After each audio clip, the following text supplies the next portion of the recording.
계시록 10장은 7년 환란 후 3년 반을 향해 가는 재앙이 최고조에 이르는 때입니다. 이 시작을 알리는 신호가 바로 일곱째 천사가 부는 나팔 소리입니다. 후 3년 반이 되면 적그리스도가 정체를 드러냅니다. 7년 환란이 점점 깊어지면서 이스라엘도 그 환란의 중심에서 큰 재앙과 혼란을 겪게 됩니다. 이런 혼란의 와중에 바로 두 증인이 등장합니다. 지난 시간에 전해드린 여섯째 천사의 나팔 소리까지는 7년 환란 중에 전 3년 반의 환란에 해당됩니다. 후 3년 반의 시작을 알리는 신호는 바로 일곱째 천사가 부는 나팔 소리입니다.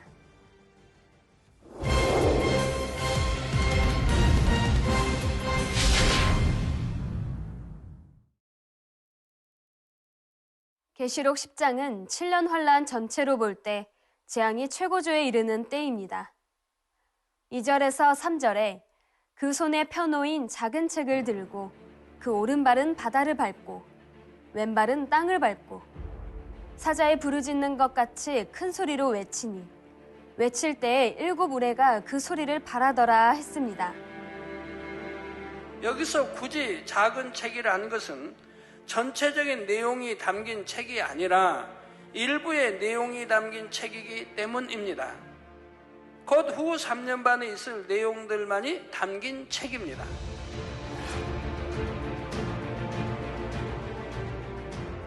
오른발은 바다를, 왼발은 땅을 밟고 있다는 것은 하나님께서 천사에게 주신 권세 안에 모든 것이 다 포함되어 있다는 뜻이지요. 모든 공간의 주인이시며 주관자 되시는 하나님의 주관 아래 있다는 뜻입니다. 즉 어떤 것도 이 심판을 피해갈 수 없고 모든 것이 하나님의 권한 안에서 역사되어 간다는 말이지요. 이 천사는 사자에 부르짖는 것과 같은 큰 위엄과 권세로서 심판의 재앙을 선포합니다. 또한 특별히 사자의 부르짖음에 비유한 것은 네 생물 중에 사자에게는 재앙을 부리는 권세가 있기 때문이지요. 다음으로 천사가 외칠 때 일곱 우레가 소리를 바란다는 말은 어떤 의미일까요? 우레는 사람들에게 공포와 두려움을 줍니다. 이는 이제부터 있을 재앙으로 인해 사람들이 공포와 두려움에 떨게 될 것을 의미하지요. 이 우레 소리와 함께 작은 책에 기록된 내용들이 시작됨을 알리는 것입니다.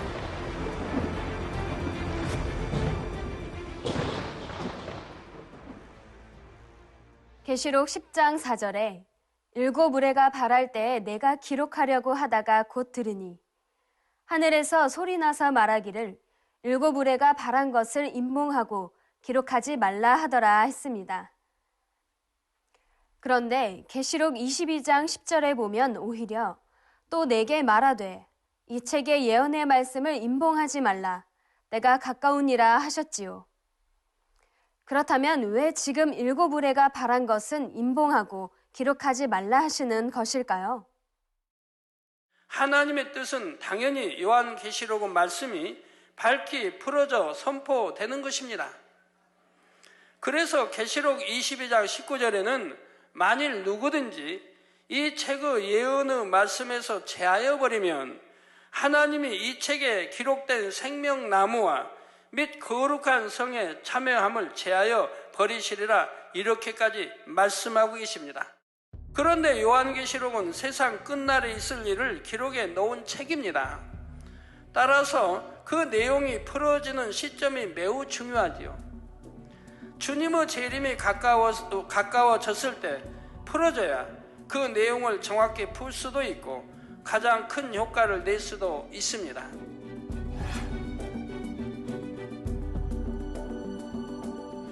미리 알려줘서 유익이 된다면 그렇게 하겠지만 그렇게 할 필요가 없지요.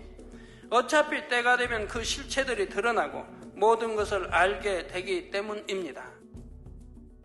계시록 10장 7절에 일곱째 천사가 소리내는 날 그 나팔을 불게 될 때에 하나님의 비밀이 그종 선지자들에게 전하신 복음과 같이 이루리라 했습니다.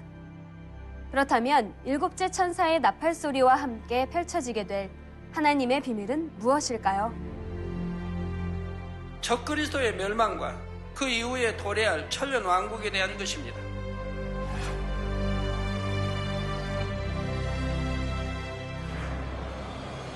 후 3년 반이 되면 적그리스도는 본격적으로 활동하게 되지요. 전 세계에 대한 절대적인 지배권을 가지고 이 세상을 주관해 갑니다. 이 육의 세상의 힘을 규합하여 하나님을 대적하는 세력이 되는 것입니다. 그런데 계속될 것만 같았던 적그리스도의 세력도 결국 종말을 맞지요. 때가 되어 이러한 불씨들이 표면화되면서 적그리스도의 세력은 무너지고 맙니다. 그리고 천년왕국이 도래하지요. 하지만 이 내용들이 사실은 때가 되기까지 감추어 있어야 했던 비밀이지요. 그런데 이처럼 그 비밀의 내용을 풀어주었으니 더 이상 비밀이 아닐까요? 그렇지 않습니다. 예수님을 통한 십자가 구원의 섭리의 비밀이 이미 2000여 년 전에 풀어졌음에도 여전히 그 비밀을 깨닫지 못하는 사람들이 많지요. 적그리스도에 대한 비밀 역시 마찬가지입니다. 아무리 적그리스도에 대해 풀어주어도 정작 그들 자신은 깨닫지를 못하지요. 또한 적그리스도에 동조하게 될 수많은 사람들도 깨닫지를 못합니다. 만약 그들이 정말 이 비밀을 깨닫는다면 어찌 적그리스도와 함께 하겠습니까? 그런데 이처럼 적그리스도에 대해 풀어주어도 여전히 그들과 함께하는 사람들이 나옵니다.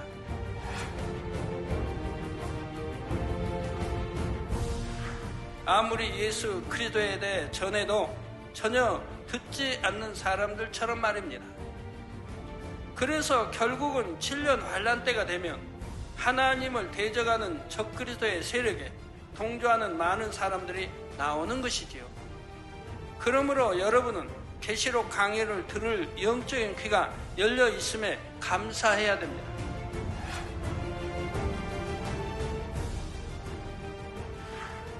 성경에 보면 앞일에 대한 큰 비밀을 알려주실 때는 주로 가브리엘 천사장이 나타납니다. 누가복음 1장 19절에는 천사가 대답하여 가로되 나는 하나님 앞에 섰는 가브리엘이라. 이 좋은 소식을 전하여 내게 말하라고 보내심을 입었노라 했지요. 이처럼 하나님의 명을 직접 받아 수행하는 천사장 가브리엘이 다니엘에게 나타나 장차 있을 크고 비밀한 일을 알려줍니다.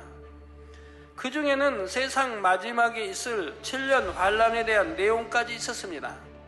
다니엘 선지자가 영계의 공의의 법칙을 깨달아 하나님 앞에 기도할 때 하나님께서는 그의 기도를 들으셨습니다. 그리고 앞일에 대한 큰 비밀까지도 알려주셨지요.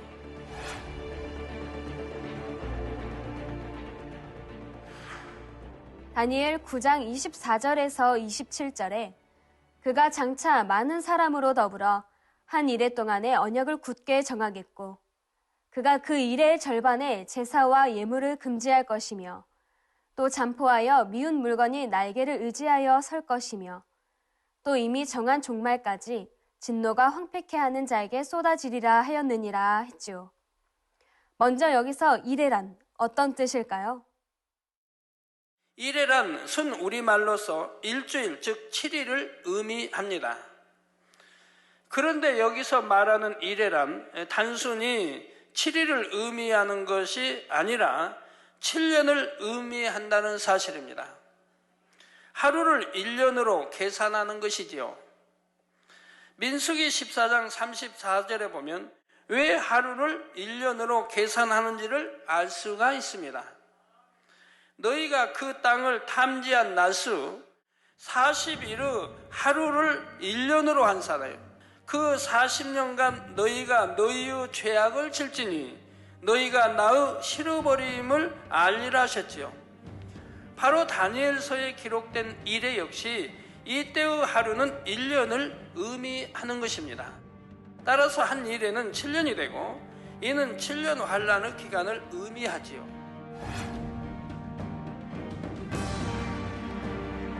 그러므로 27절의 내용은 한 이래 동안, 즉 장차 있을 7년 환란 동안 적그리스도가 이스라엘 민족에게 행할 일을 예언한 내용입니다. 7년 환란 중에 후 3년 반이 되면 적그리스도가 정체를 드러냅니다. 처음에는 적그리스도의 세력이 이스라엘을 돕는 것처럼 가장하여 접근합니다. 또한 미국과 손을 잡고 있던 이스라엘의 마음까지도 오히려 빼앗아가지요. 그러면서 일어나게 될 상황이 바로 마태복음 24장 15절에서 16절에 기록되어 있습니다. 그러므로 너희가 선지자 다니엘의 말한 바 멸망의 가증한 것이 거룩한 곳에 선 것을 보거든 읽는 자는 깨달을진저 그때 유대에 있는 자들은 산으로 도망할지어다 하신 것입니다. 이스라엘을 회유하려는 유럽연합은 그럴듯한 제안을 하게 됩니다. 이스라엘의 가장 큰 염원인 성전 건축을 돕겠다는 것이지요. 이에 속아 넘어간 이스라엘은 유럽연합과 손을 잡는 것입니다. 그런데 막상 성전이 건축되고 보니 그 성전 안에 가증한 우상이 선 것을 보게 되죠. 그제서야 이스라엘은 자신들이 속은 것을 깨닫게 됩니다. 이때야 비로소 이스라엘은 하나님 앞에 회개하게 되죠. 성전을 지어준다 하고 성전 안에 가증한 물건을 세워놓은 적그리스도의 세력은 이제 본격적으로 이스라엘을 핍박합니다. 그가 그 이래의 절반에 제사와 예물을 금지할 것이며 또 잠포하여 미운 물건이 날개를 의지하여 설 것이라는 말씀이 바로 이러한 상황을 설명하는 것입니다. 그리고 또 이미 정한 종말까지 진노가 황폐케 하는 자에게 쏟아지리라 하였느니라 한 대로 적그리스도의 이스라엘에 대한 핍박은 7년 환란이 끝날 때까지 계속됩니다.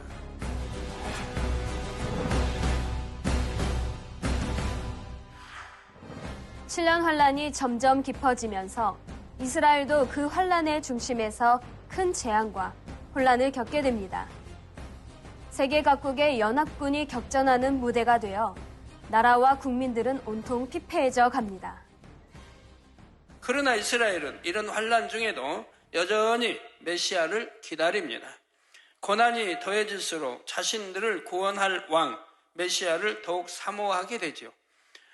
그러다 가문이설로 다가오는 적그리스도를 우리들이 기다리던 메시아가 아닌가 이렇게 생각하는 상황에까지 이르게 됩니다. 이런 혼란 와중에 바로 오늘 본문에 나오는 두 증인이 등장합니다.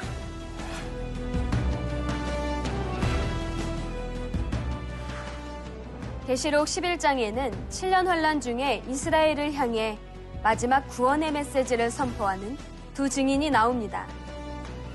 과연 이 두 증인이 어떤 사람들인지, 또 7년 환란 때 어떻게 사명을 감당할 것인지 지금부터 그 비밀을 풀어드리겠습니다. 이들은 마지막으로 이스라엘을 향해 구원의 메시지를 전할 사명을 맡았지요.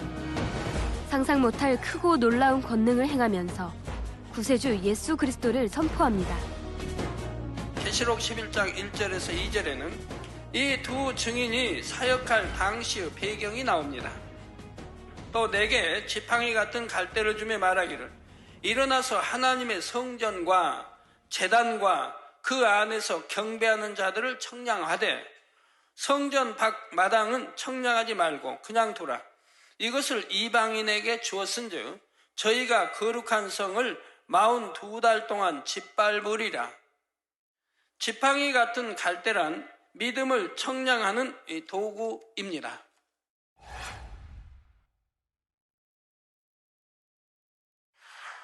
본문에 나오는 지팡이 같은 갈대도 믿음의 분량을 측정하며 구원의 여부를 결정하는 도구입니다.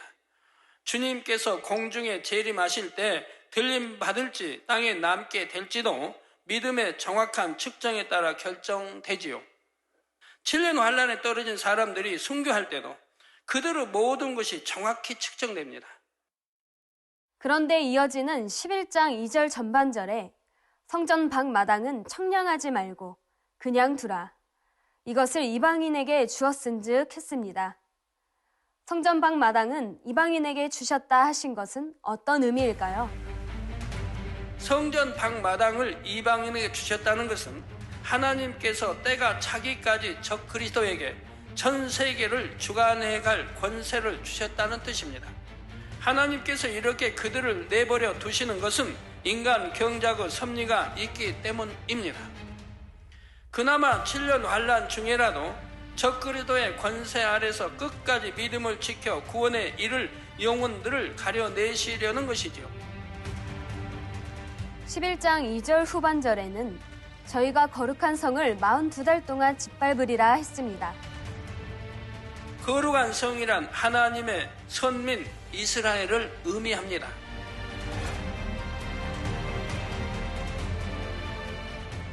마흔두 달은 곧 3년 반이지요.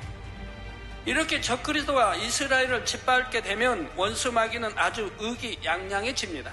자신들이 하나님을 대적하여 큰 승리를 거둔 것처럼 여기지요. 이스라엘은 하나님의 택하신 민족이고 하나님의 섭리 안에 있는 민족입니다. 7년 환란 중에 적그리스도가 이스라엘을 짓밟는다 해도 그것으로 끝이 아닙니다. 결국은 완전한 하나님의 승리를 위하여 하나님께서 허락하신 과정일 뿐이지요. 신실하신 하나님께서는 택하신 백성을 반드시 구원하시며 그 계획이 이미 다 예비되어 있습니다. 그 과정 속에 포함된 것이 바로 오늘날 본제단이 이루고 있는 이스라엘 선교입니다. 오늘날까지 많은 기독교인들이 이스라엘 선교를 시도했지만 이루어지지 않았지요. 선민이라는 틀과 자부심 속에 단단히 굳어져서 복음을 철저히 거부하는 것입니다. 그러나 바위처럼 단단한 그들의 틀 속에도 미세한 빈틈은 있습니다. 구약의 말씀을 굳건히 믿고 있지만 영적인 의미를 다 깨우친 것이 아닙니다. 그런 말씀들이 궁금할 수밖에 없고 때로는 답답하게 여길 수밖에 없지요. 하나님께서 풀어주셔야만 그들의 궁금증을 해결할 수가 있습니다. 그래서 참으로 경건하고 진리에 갈급한 사람들은 이 성결의 말씀을 들을 때 시원함을 느낍니다. 이 말씀이 참임을 깨닫는 것이지요.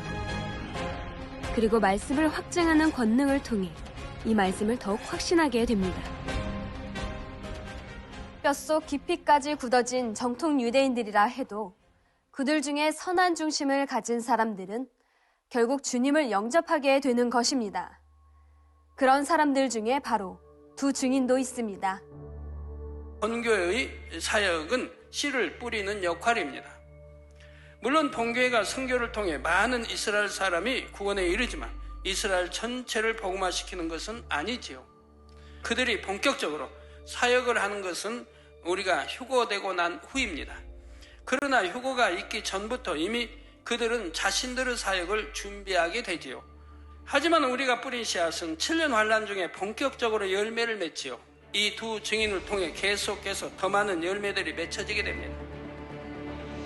이들의 권능이 얼마나 큰지 사람으로서는 상상할 수조차 없는 일들을 수많은 사람들의 눈앞에서 보여줍니다.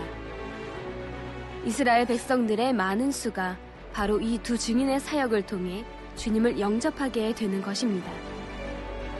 이것이 바로 하나님께서 예비하신 특별한 섭리이며 계획입니다.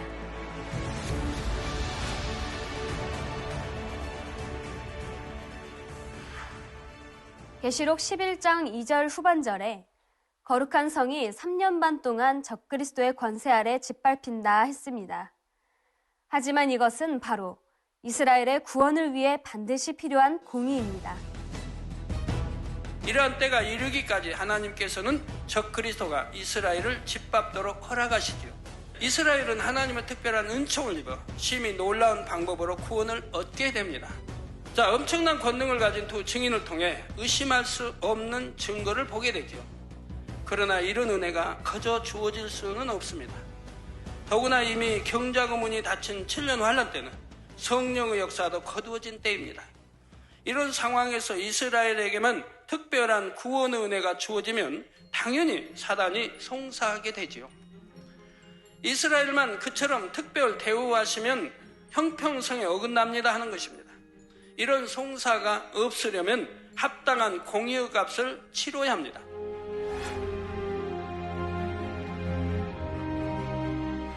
그 값을 치르는 방법이 바로 적그리스도에게 거룩한 성을 3년 반 동안 내어주는 것이지요.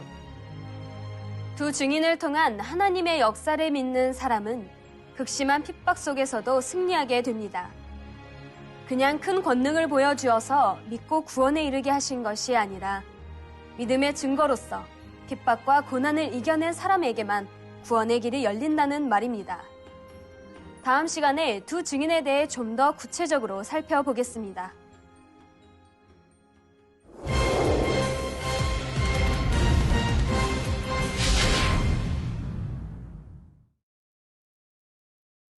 성경에 나오는 믿음의 사람들은 대부분 과거의 사람들입니다.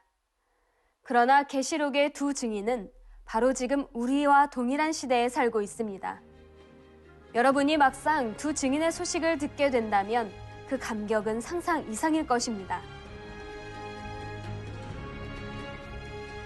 로마서 13장 11절에 또한 너희가 이 시기를 알거니와 자다가 깰 때가 벌써 되었으니 이는 이제 우리의 구원이 처음 믿을 때보다 가까웠음이니라 했습니다. 두 증인에 대한 이 감격적인 예언의 성취를 보면서 더 이상 영적인 잠을 자서는 안 됩니다. 그래서 속히 신부단장을 마치고 주님께서 우리를 데리러 오시는 날 그 품에 꼭 안기시기를 바랍니다.